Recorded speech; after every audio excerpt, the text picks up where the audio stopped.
Hey, what's up, what's up, what's up, what's up, what's up, good people? It's your girl KB. You know what I do, and you know why I do it. It is Saturday morning, October 21st, and it is 4:55 in the AM. I have switched up some of my reading materials and devotionals, and I found some new selections this morning that I will begin using, and I found one, the daily reading of the Torah. If you follow me on Facebook, you know I post from the Quran, I post from the Torah, I often post Buddhist statements. I believe in radical inclusivity. I believe in the betterment of mankind. I believe in brotherhood and celebrating diversity. And I believe that we all, have a unique way of seeing and living love. Amen. And this is the core essence of Christianity and Islam. Love and peace, love and brotherhood.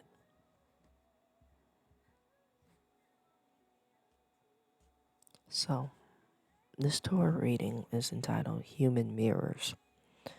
And, I never really stopped to think about,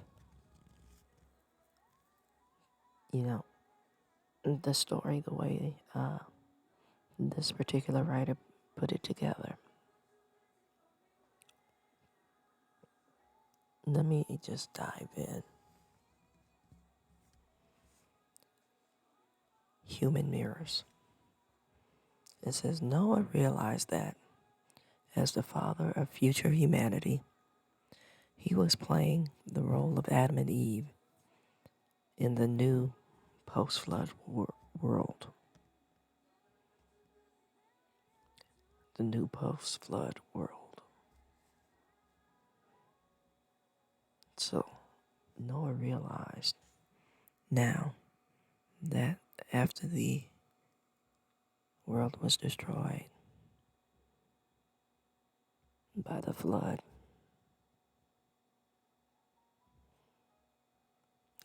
he's the, I want to say, origin of everything now. We know that there was Adam and Eve, but now Noah is God's representation.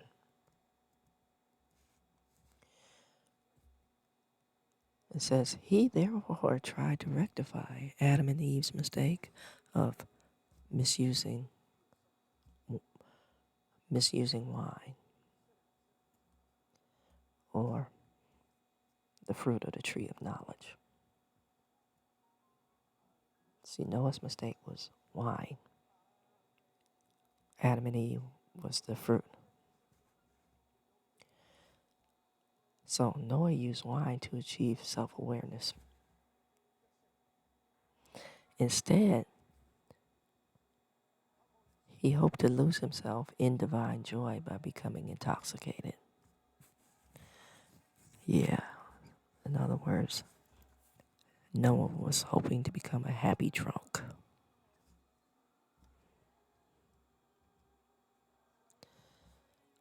But in the process,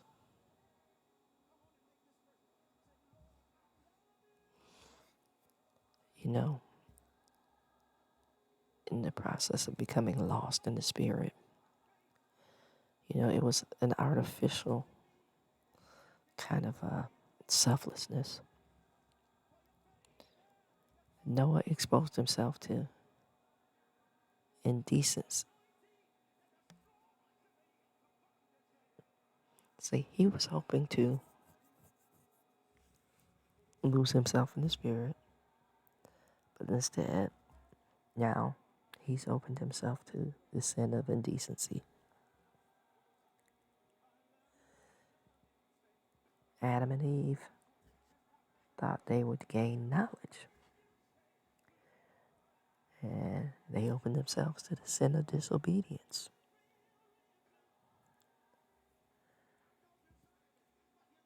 Two different lives, two different eras,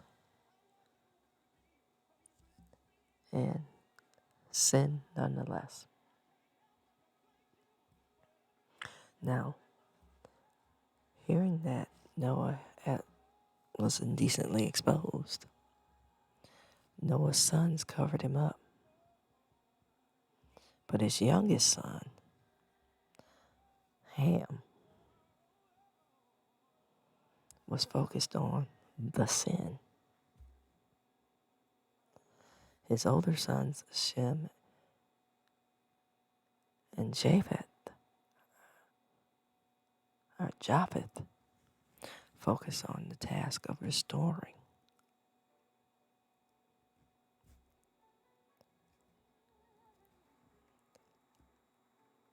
I want us to think about that.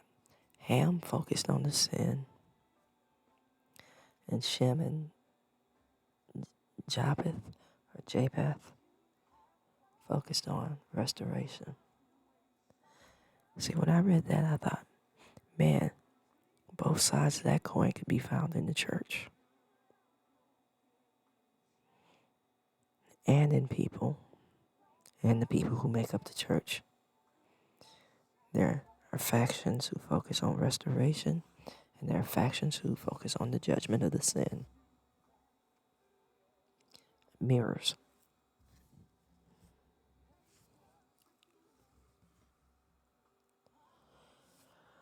And then, as I got into the reading, the writer says, please forgive my pronunciation,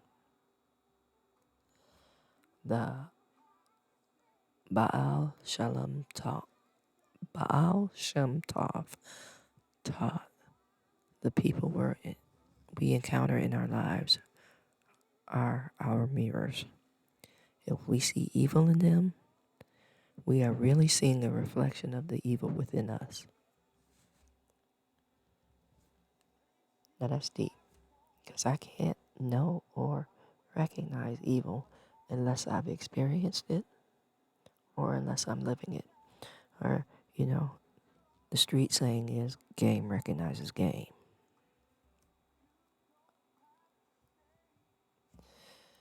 The writer says, since we are generally blind to our own faults,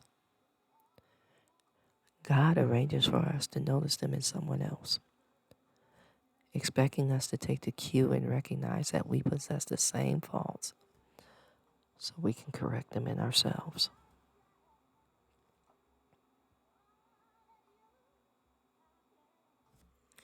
And it's funny to me because, on several occasions, someone was looking for an aha moment with me. And they couldn't find it. And they were upset, even more upset by that. And it's like, you wouldn't be looking for an aha moment unless you were an aha person. That being said, you wouldn't be looking to catch me in something unless you were doing something.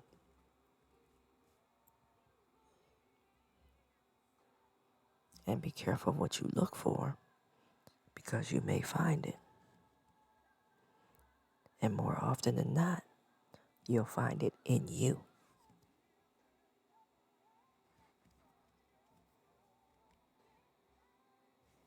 So let me read that sentence again. God arranges for us to notice them in someone else, expecting us to take the cue and recognize that we possess these same faults so we can correct them in ourselves. Thus, Shem and Japheth did not share their father Noah's weakness. They did not focus on it. Instead, they focused on how they could help him. In contrast, Ham did share his father's weakness. Therefore, he focused on the shame and how he could the shame as opposed to how he could help. You ever have somebody browbeat you about something and never once offer a suggestion or feedback on how to deal with that thing that they're beating you up about? That's exactly what this reading is talking about. All that being said, I'm posing the question, what are you focusing on? And while you're looking at others, have you checked you?